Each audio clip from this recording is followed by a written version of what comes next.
Selamat pagi Bapak Ibu Saudara yang terkasih dalam Tuhan Yesus Kristus. Kembali dalam program Resapi GKJ Margoyudan. Pagi hari ini bersama-sama mari kita menyiapkan hati kita untuk menerima taburan firman Tuhan. Oleh karena itu, mari kita berdoa.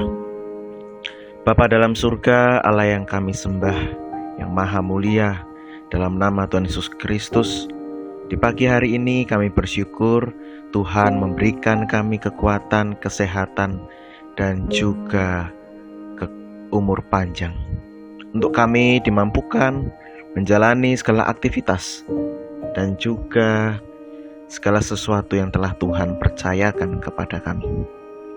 Saat ini ya Tuhan, kami akan memulai segala aktivitas kami dengan membaca serta merenungkan firman-Mu. Mari Tuhan, berikan kami hikmat-Mu, terangi hati dan pikiran kami, sehingga firman-Mu dapat menginspirasi kami, memampukan kami untuk melakukan firman-Mu dalam kehidupan kami. Dalam nama Tuhan Yesus Kristus, kami berdoa. Amin.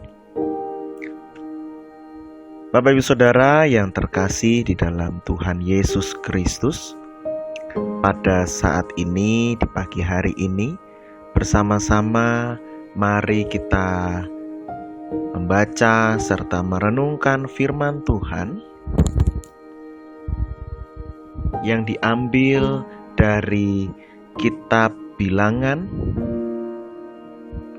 pasal 20 ayat 8 sampai dengan 11. Bilangan pasal 20 ayat 8 sampai dengan 11. Yang demikian: ambillah tongkatmu itu, dan engkau dan Harun kakakmu harus menyuruh umat itu berkumpul. Katakanlah di depan mata mereka kepada bukit batu itu supaya diberi airnya. Demikianlah engkau mengeluarkan air dari bukit batu itu bagi mereka dan memberi minum umat itu serta ternaknya. Lalu Musa mengambil tongkat itu dari hadapan Tuhan seperti yang diperintahkannya kepadanya. Ketika Musa dan Harun telah mengumpulkan jemaah itu di depan bukit batu itu, berkatalah ia kepada mereka, dengarlah kepadaku, hai orang-orang durhaka. Apakah kami harus mengeluarkan air bagimu dari bukit batu ini? Sesudah itu Musa mengangkat tangannya, lalu memukul bukit batu itu dengan tongkatnya 2 kali. Maka keluarlah banyak air, sehingga umat itu dan ternak mereka dapat minum. Demikianlah firman Tuhan. Yang berbahagia adalah setiap orang yang mendengarkan firman Tuhan dan yang melakukannya dalam kehidupan sehari-hari. Hosiana. Bapak Ibu Saudara yang terkasih dalam Tuhan Yesus Kristus, pada saat ini judul perenungan kita adalah belajar dari kemarahan Musa. Belajar dari kemarahan Musa. Bapak Ibu Saudara yang terkasih, siapa yang tidak pernah mendengar Musa? Ia adalah nabi yang dipilih Allah untuk memimpin bangsa Israel keluar dari Mesir, dan Musa dibekali tongkat yang menjadi simbol kehadiran Allah. Ketika tongkat itu dilemparkan, maka menjadi ular. Ketika dipegang buntut ular tersebut, maka kembali menjadi tongkat. Bagi Musa, tongkat ini sangat penting. Tongkat ini menjadi pengarah, penyeimbang, atau bahkan penopang bagi tubuh Musa dalam melakukan aktivitas dan perjalanan di padang gurun. Yang namanya tongkat, Bapak Ibu Saudara, tongkat untuk berjalan, tentu dia ada beberapa senti atau 1 langkah di depan tubuh manusia. Dan itulah simbol kehadiran Allah.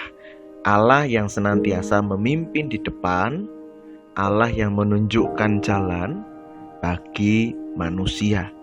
Dan itulah fungsi tongkat bagi Musa.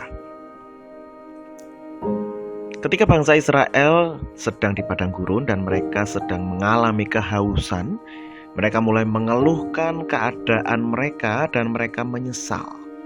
Setelah keluar dari Mesir, di Mesir mereka dapat makan, minum, istirahat dengan tenang tanpa harus bersusah payah mencari-cari makan, minum, ataupun beristirahat. Di padang gurun, perjalanan menuju tanah Kanaan, mereka harus berusaha untuk mendapatkan apa yang menjadi kebutuhan mereka. Ketika bangsa ini mulai mengeluhkan keadaan mereka, meminta air dari Musa dan Harun, kemudian Musa dan Harun menjadi sedikit marah. Mereka pun sujud di depan pintu kemah pertemuan yang dipercaya bahwa Tuhan bersemayam di kemah pertemuan tersebut. Tuhan berfirman kepada Musa dan Harun untuk membawa umat Israel berkumpul di depan bukit batu, kemudian berbicara kepada bukit batu dengan membawa tongkat, dan nanti bukit batu itu akan mengeluarkan air. Apa yang dilakukan Musa dan Harun kemudian? Musa dan Harun mengumpulkan Israel di hadapan bukit batu. Lalu Musa marah dengan mengatakan bahwa, "Dengarlah kepadaku, hai orang-orang durhaka.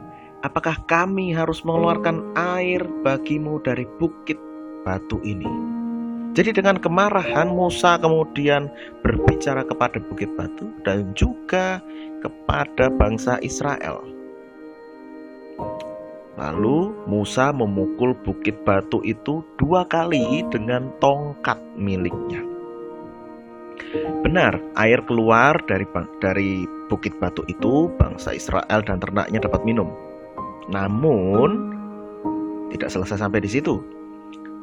Tuhan murka kepada Musa dan Harun dan menyatakan bahwa mereka tidak dapat masuk tanah Kanaan. Mereka telah melakukan kesalahan.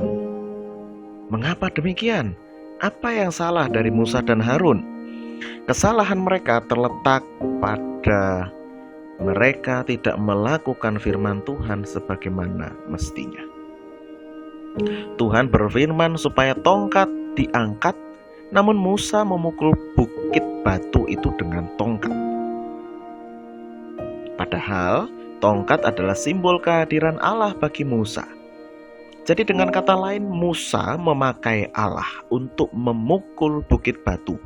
Atau bisa juga dikatakan Musa membenturkan Allah ke bukit batu.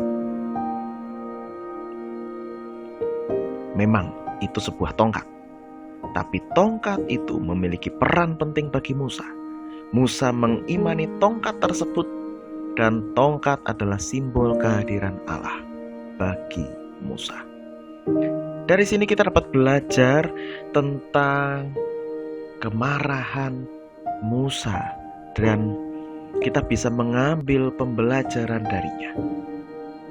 Ketika seseorang manusia marah, segala sesuatunya itu dilakukan dengan kemarahan, dengan setengah hati, maka belum tentu dilakukan dengan baik dan benar. Oleh karena itu, dalam melakukan aktivitas kita perlu meredam kemarahan kita, supaya pemikiran hati kita dapat jernih, dapat bening, melakukan segala sesuatu yang dipercayakan, sekalipun mungkin kita lelah. Tetapi ketika ada tenang, damai sejahtera di dalam hati, tanpa dikuasai kemarahan, maka kita dapat melakukannya dengan lebih baik ketimbang dengan suasana hati yang marah. Memang Bapak Ibu Saudara, Dengan kemarahan mungkin kita bisa melakukan sesuatu dengan baik, tetapi akan lebih baik ketika kita melakukan sesuatu dengan tanpa kemarahan. Dengan tanpa kemarahan, mungkin ada kekurangan dalam kita melakukan sesuatu. Apalagi ketika kita dikuasai rasa marah, tentu akan ada banyak kekurangan ketika kita melakukan sesuatu, apalagi melakukan kehendak Tuhan. Dari sini Bapak Ibu Saudara, kita bisa belajar dari kemarahan Musa. Bagaimana seorang yang dipilih Allah pun juga bisa marah, kesal hatinya. Tetapi belajar dari kesalahan Musa, kita pun dapat menjadi pribadi yang lebih baik dalam melakukan aktivitas setiap hari yang telah Tuhan percayakan kepada kita. Jagalah hati dari segala kemarahan, dan mari kita melakukan kehendak Tuhan dengan hati yang ramah, hati yang penuh sukacita, bening, dan juga terarah pada Tuhan. Tuhan Yesus memberkati. Amin. Kiranya kasih karunia dan damai sejahtera dari Allah Bapa kita dan dari Tuhan Yesus Kristus serta persekutuan dengan Roh Kudus menyertai saudara, memampukan saudara kini hingga selamanya. Amin.